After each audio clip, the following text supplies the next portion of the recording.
इस वीडियो में हम विचार कर रहे हैं, मान लीजिए आपका फोर्थ लॉर्ड आपके एट्थ लॉर्ड के साथ आपके सेवंथ हाउस में स्थित हो कंजक्शन में। तो ऐसे में इस प्लेसमेंट से आप क्या कुछ प्रभाव देख पाएंगे, आपकी मैरिज होने के बाद आपकी लाइफ कैसी रहेगी, आपका जीवन साथी क्या क्या प्रभाव आपकी लाइफ में लाएगा, या आपका जो ओवरऑल लाइफ है उस पर कैसा प्रभाव ये कंजक्शन डालेगा।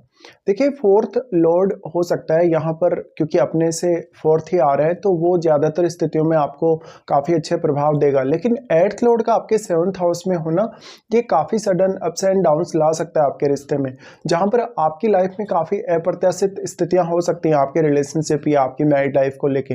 इस केस में अब आपकी पार्टनरशिप भी बहुत ही ज़्यादा मैटर करेगी। ऐसे में जो आपके ससुराल पक्ष के साथ रिलेशन है, उनके साथ कितने अच्छे रिलेशन है आपके या कितने खराब रिलेशन है, ये आपकी डोमेस्टिक लाइफ के लिए काफ़ी महत्वपूर्ण हो जाएगा। फोर्थ लॉर्ड का और एट्थ लॉर्ड का ये कंजक्शन कहीं ना कहीं आपकी लाइफ में जो मानसिक सुख है, जो घरेलू परिस्थितियां हैं, उनमें काफ़ी उतार चढ़ाव भी ला सकता है, और आपकी आर्थिक स्थिति और आपके कैरियर में भी। अब डिपेंड ये करता है कि आपका जो एट्थ लॉर्ड है वो किस प्रकार का प्लैनेट है और आपका जो फोर्थ लॉर्ड है वो किस प्रकार का प्लैनेट है। कुछ स्थितियों में ये जरूर हो सकता है कि आपका जो फोर्थ लॉर्ड है वो आपके एट्थ लॉर्ड के साथ मित्रवत भी हो सकता है, या कुछ स्थितियों में मित्रवत नहीं भी हो सकता। तो ये आपको विचार करना होगा। अब यहाँ सेवंथ लॉर्ड की जो भूमिका है वो काफ़ी ज़्यादा अहम हो जाएगी आपके लिए। ऐसे में आपका सेवंथ लॉर्ड वेल प्लेस्ड होना चाहिए, और अगर आपके अष्टम भाव में भी कोई भी ग्रह स्थित है तो वो भी यहाँ काफ़ी ज़्यादा ही मैटर करेगा वास्तव में। अब आपका जो फोर्थ लॉर्ड है और आपका जो एट्थ लॉर्ड है, इनके आपसी संबंधों पर आपके जीवन में बहुत कुछ डिपेंड करेगा, क्योंकि दोनों के कंजक्शन के होने से आपकी लाइफ में आपके बहुत ज़्यादा फेवर में स्थितियाँ भी डेवलप हो सकती हैं या आपके बहुत ज्यादा अगेंस्ट भी। ऐसे स्थिति में आपका अब सेवंथ लॉर्ड ही यहाँ आपको ज्यादा से ज्यादा सपोर्ट कर सकता है, और आपका फोर्थ लॉर्ड का प्रभाव ज्यादा नेगेटिव है या फिर आपके एट्थ लॉर्ड का, ये आपको देखना होगा। ज्यादातर स्थितियों में आपको ये देखने को मिलेगा, अगर आपका एट्थ लॉर्ड एक क्रूर ग्रह है, अगर वो एक बहुत ही एग्रेसिव ग्रह है, तो वो मैरिड लाइफ की वजह से आपके जीवन में काफी उतार चढ़ाव ला सकता है। और आपका कभी कभी ऐसा होगा कि आपके जो इन लॉज हैं उनका इंटरफेयर आपके घरेलू जीवन में होगा या आपकी मैरिज में होगा, और अगर उनका जो कहीं ना कहीं इंटरफेयर आपकी मैरिज में है, आपके जीवन साथी के साथ रिलेशनशिप को लेकर उनका इंटरफेयर है, तो इसका असर आपकी डोमेस्टिक लाइफ पर पड़ेगा। और किसी किसी केस में ऐसा भी होगा कि आपके जो ससुराल पक्ष वाले लोग हैं वो आपके लिए काफ़ी अच्छे से सपोर्टिव होंगे, आपके घरेलू मामलों में वो अपना काफ़ी बड़ा सपोर्ट आपको दिखाएंगे। तो ऐसे स्थिति में जीवन में जो जो भी बदलाव आपके आने वाले हैं उनको लेकर आपको हमेशा रेडी रहना होगा।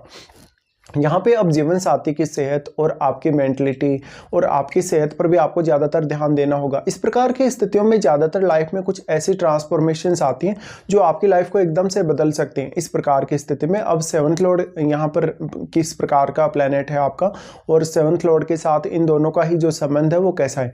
देखिए, ज़्यादातर केसेज में जो सेवंथ लॉर्ड का संबंध है आपके एट्थ लॉर्ड के साथ वो मित्रवत नहीं होगा, लेकिन फोर्थ लॉर्ड के साथ हो सकता है आपका सेवंथ लॉर्ड मित्रवत हो। ऐसी स्थिति में आपको ये देखने को मिलेगा कि कहीं ना कहीं आपके लिए जो लगन में बैठा हुआ जो प्लैनेट होगा वो भी आपकी लाइफ में काफ़ी मेजर रोल निभाएगा, क्योंकि उसका यहाँ प्रभाव आपके सेवंथ हाउस पर इन दोनों ही ग्रहों पर होगा। साथ साथ में ये दोनों ही ग्रह आपस में किस प्रकार का रिलेशन रखते हैं, और सेवंथ हाउस में आने की वजह से अब क्या ये वक्री तो नहीं है दोनों, क्या अस्त तो नहीं है, किसी अन्य ग्रह के साथ भी अगर ये दोनों ही प्लैनेट बैठे होंगे तो उन ग्रहों पर भी आपको विचार करना रहेगा।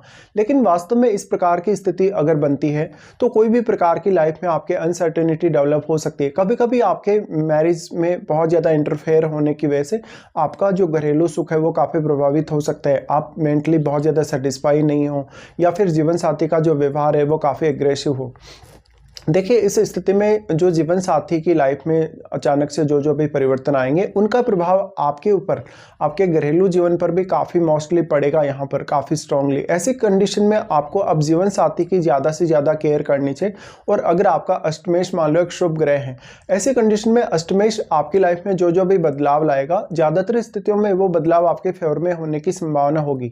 तो अगर आपका मान लो एट्थ लॉर्ड का प्रभाव अगर अच्छा है कुछ केसेज में यहाँ पर सेवंथ हाउस में आने के बाद, तो हो सकता है आपकी लाइफ में कुछ बहुत अच्छे चेंजेस भी आ सकते हैं, लेकिन ऐसी संभावनाएं काफ़ी कम होंगी। इस प्रकार का जो जीवन साथी आएगा वो आपको आर्थिक मामलों में काफ़ी सपोर्टिव स्थिति लाएगा। साथ साथ में जीवन साथी का जो सेहत है और आपका जो ओवरऑल सेहत है, आपका जो ओवरऑल जो लाइफ स्पेन है, वो आपके लिए बहुत ही ज़्यादा इस स्थिति में मैटर करने वाला है।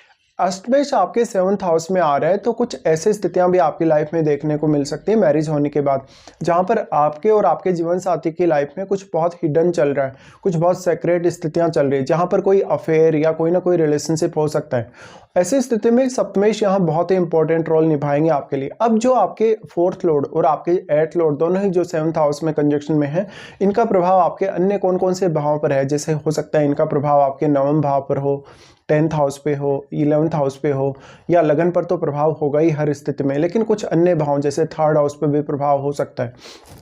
तो आपको इस हिसाब से विचार करना रहेगा। अब यहाँ प्लैनेट विशेष का रोल काफ़ी इंपॉर्टेंट है। तो आपका 4th लॉर्ड किस प्रकार का प्लैनेट है और आपका जो 8th लॉर्ड है वो किस प्रकार का प्लैनेट है, और ये दोनों ही प्लैनेट आपके चार्ट में अन्य कौन कौन से भावों को रिप्रेजेंट कर रहे हैं, उन भावों पर भी आपको काफ़ी सीरियसली अब विचार कर लेना चाहिए।